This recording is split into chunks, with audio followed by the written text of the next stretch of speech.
नमस्कार दोस्तों, आप सभी का स्वागत है सूर्य तरंग न्यूज में। मैं हूं आपके साथ साक्षी गुप्ता। आइए बढ़ते हैं कुछ खास खबरों के साथ। मुख्यमंत्री डॉक्टर मोहन यादव का गढ़ाकोटा में हेलीपैड पर जनप्रतिनिधियों एवं अधिकारियों ने पुष्पगुच्छ भेंट कर आत्मीय स्वागत किया। इस अवसर पर किसान कल्याण एवं कृषि विकास विभाग मंत्री भी ऐदल सिंह कंशाना, रहली विधायक एवं पूर्व मंत्री श्री गोपाल भार्गव, खुरई विधायक एवं पूर्व मंत्री श्री भूपेंद्र सिंह, सागर सांसद श्रीमती लता वनखेड़े, बंडा विधायक श्री वीरेंद्र सिंह लोधी, देवरी विधायक श्री ब्रज बिहारी पटेरिया, महापौर श्रीमती संगीता तिवारी, संभाग commissioner doctor Virendra Singh Rawat, police महानिरीक्षण Shri Pramod Verma, collector Shri Sandeep G R, police अधीक्षक श्री विकास सहावल सहित अन्य जनप्रतिनिधि एवं अधिकारियों ने पुष्पगुच्छ देकर आत्मीय स्वागत किया। मुख्यमंत्री डॉक्टर मोहन यादव गढ़ाकोटा में आयोजित किसान महासम्मेलन, रहल मेला एवं पशु मेला में शामिल होने फिर आए थे। मुझे मालूम पड़ा कि 18 साल से गोपाल जी भाई साहब का पूरा काम अपनी सेवा भावना से अभिषेक बाबू कर रहा है। जोरदार अभिनंदन करो अपने इस भाव के लिए।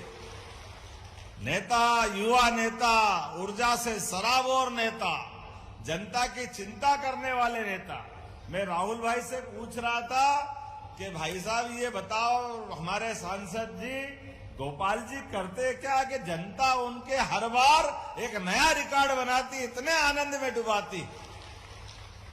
मैं आज के इस अवसर पर कई सारे कार्यक्रमों का इकट्ठा रूप बना है। वो सच में मैं लंबा भाषण नहीं दूंगा, लेकिन आपके बीच आकर के जो आनंद मिला है वो आनंद जीवन भर नहीं भूल सकता हूं। ये वाकई अद्भुत धरती।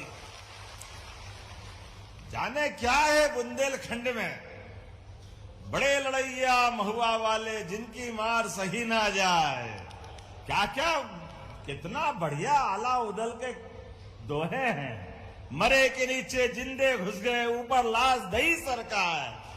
एक को मारे दो मर जाए, तीसरा धोस खाए मर जाए। कौन कितने प्रकार से इसकी वीरता की कितनी अलग अलग प्रकार की हमारी इन वीरताओं की गाथाओं से भरा पड़ा हुआ है बुंदेलखंड। जहां चमके तो हीरा। यहां का आदमी ये अपनी पहचान को ऐसे जानता है कि पत्थर उठाओ तो हीरा निकलता। ये बुंदेलखंड है, ये उसका मजा है। और मर्दानगी में दहाड़े तो बाघ को पीछे छोड़ दे। बाघ को नहीं मालूम तो मुगल सत्ताओं वालों से पूछ लो। 1000 साल की गुलामी में सारे अलग अलग प्रकार के हिस्सों में गुलामी की अलग अलग दास्ताएं लिखी गई है, लेकिन ये क्षेत्र ऐसा है जहां लगातार आजादी की मशाल जली है। वाकई अद्भुत क्षेत्र है। यहां की वीरांगनाएं झांसी की रानी से लगा करके पूरे बुंदेलखंड की एक अलग कहानी लिखाती है।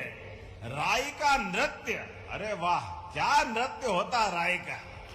देखने वाले थक जाए, रात भर होता है, देखने वाले थक जाए, लेकिन नाचने वाले नहीं थकते हैं। ये गजब हो जाता भाई। और कौन कौन से नृत्य हैं, मैं ये नाम देख रहा था इनके, पता नहीं क्या परमात्मा की लीला है। यहां ये जो मेला चल रहा है राजा मर्दन सिंह जी ने चालू किया है। और इस मेले के अवसर पर पशु मेला, कृषि मेला, और वास्तव में मेले का अर्थ ही है, मेले का मतलब आपस के मेल मिट जाए और हम अपना प्रेम भाव बढ़ा। इस मेले के लिए जीवित रखा है मित्रों। वक्त के साथ में कृषि उत्पादन में बढ़ोतरी हुई, दुग्ध उत्पादन में भी बढ़ोतरी हुई। पहले हमारा सागर का दुग्ध संघ नहीं होता था। पहले 5 दुग्ध संघ थे, इंदौर का, भोपाल का, उज्जैन का, ग्वालियर का, जबलपुर का।